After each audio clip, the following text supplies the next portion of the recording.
And welcome back to the Lion's Den, everybody. Panzer King here, bringing you our secret briefing, our confidential briefing for 1943.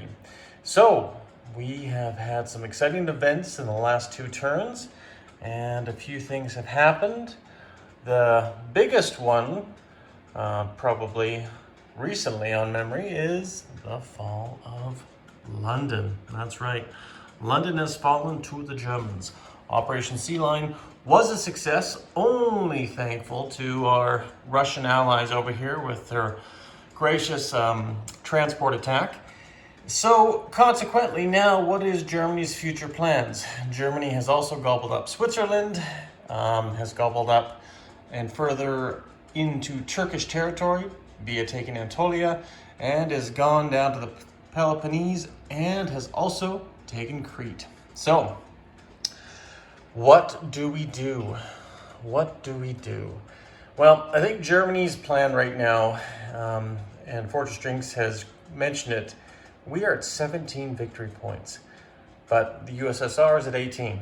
They're maxed out. Now, people might be thinking we should go over there, but it's true. But as soon as I let my guard down here, I know what's going to happen, right?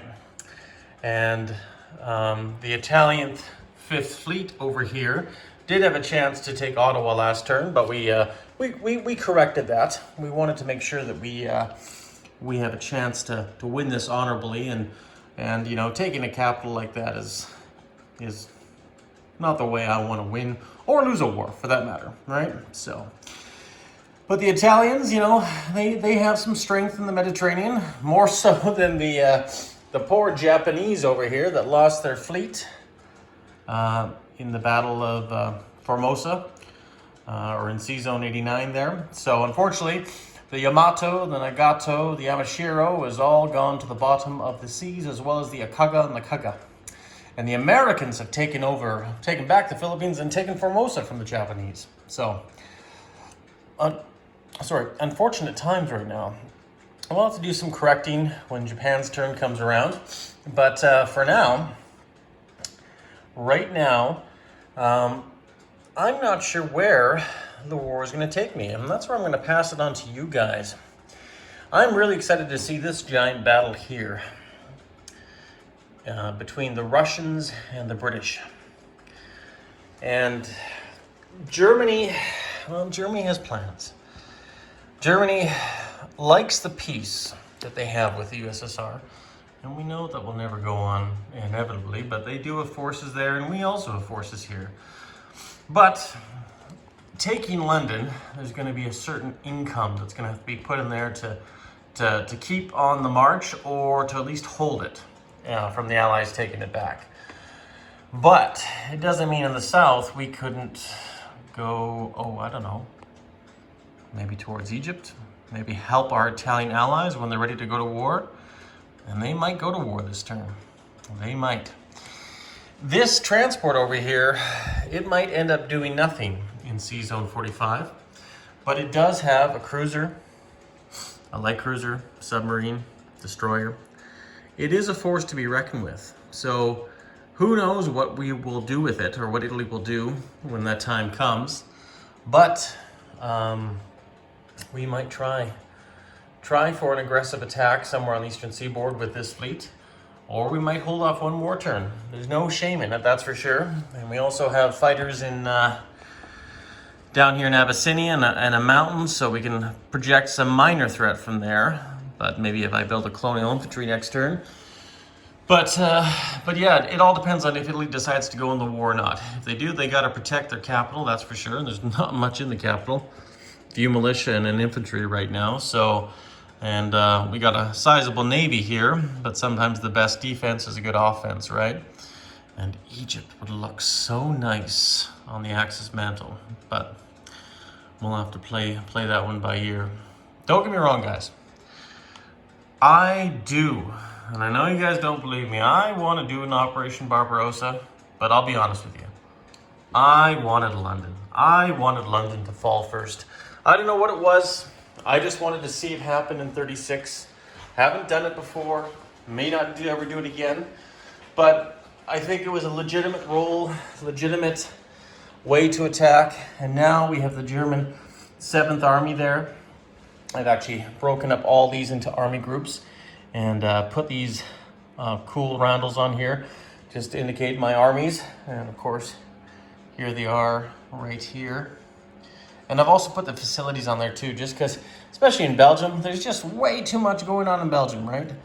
To leave it all there, right? I put the coastal guns there because they're not doing any harm, right? So, anyways, I'm happy I took London, but now I have to keep it.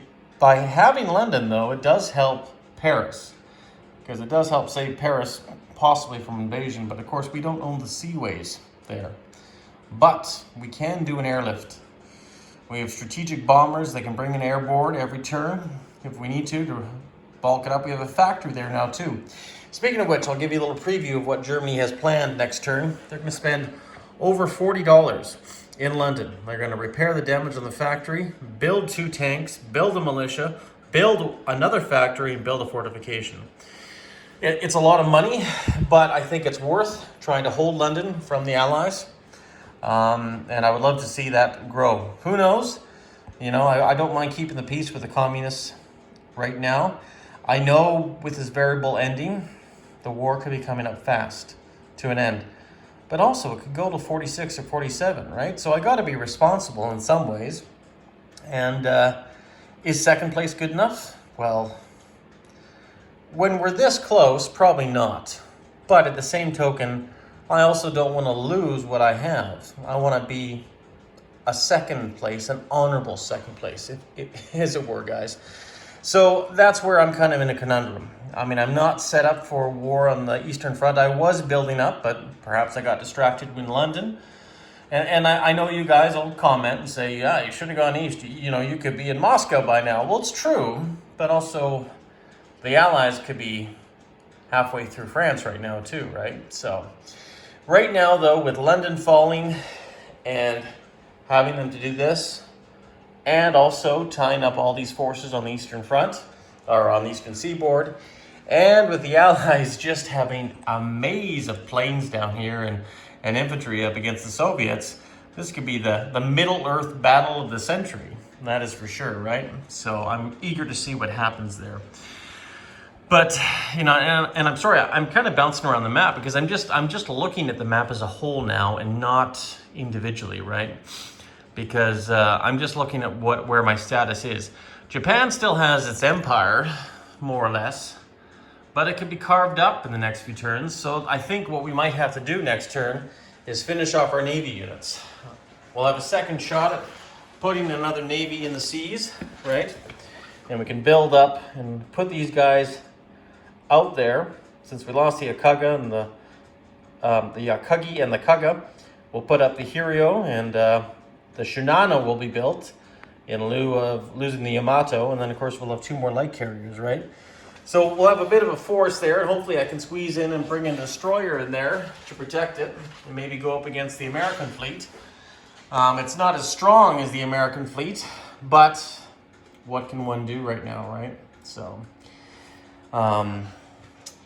that's where I kind of pass it on to you guys. Do you guys have a good strategy for me? I like getting you guys involved because I love your ideas, right? And I'm not too worried about Japan at the moment, but I know I talked to the guys and said, hey, you know what? We could have played it differently. You know, that American fleet or that Japanese fleet could have made it back home. Should we try to re-roll that? And I said, no. I was expecting my Japanese fleet to be at the bottom of the seas eventually. And I enjoyed the battle that Fortress Jinx did. You know, I told them to save the Yamato to last.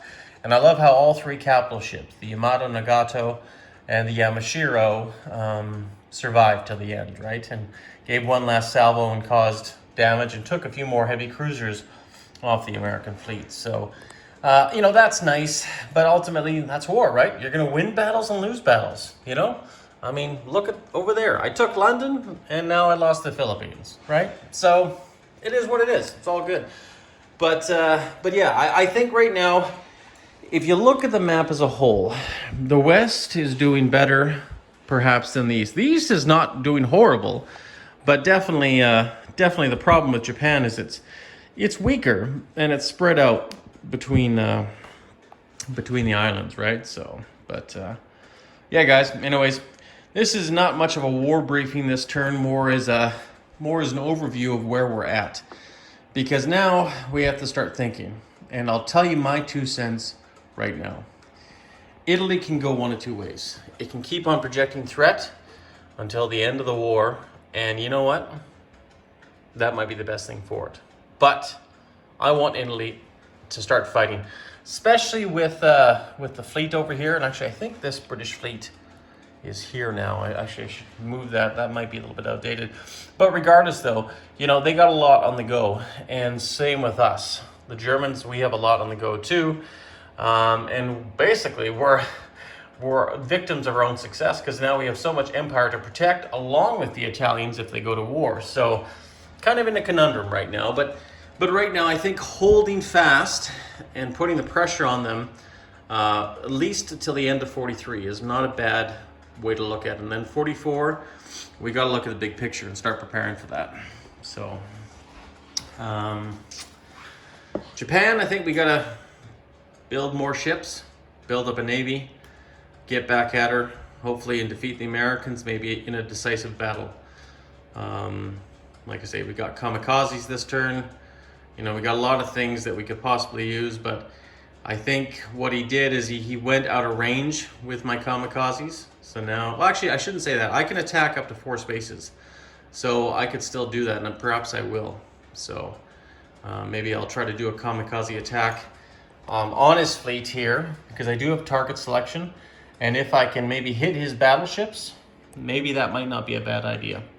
You know, if I get, I think, 3 or less on my rolls, we might be able to take one of those guys down and redeem the Japanese Navy. But anyways, guys, I'm going to leave you guys be and tell me what you think. Are you enjoying this game? You know, do you think it's entertaining? And if so, tell me how we can make it more entertaining. Give me some ideas.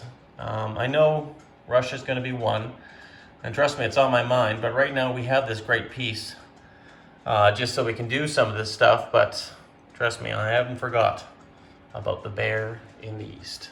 Panzer King in the Lion's Den, signing out. Everybody, you all stay classy.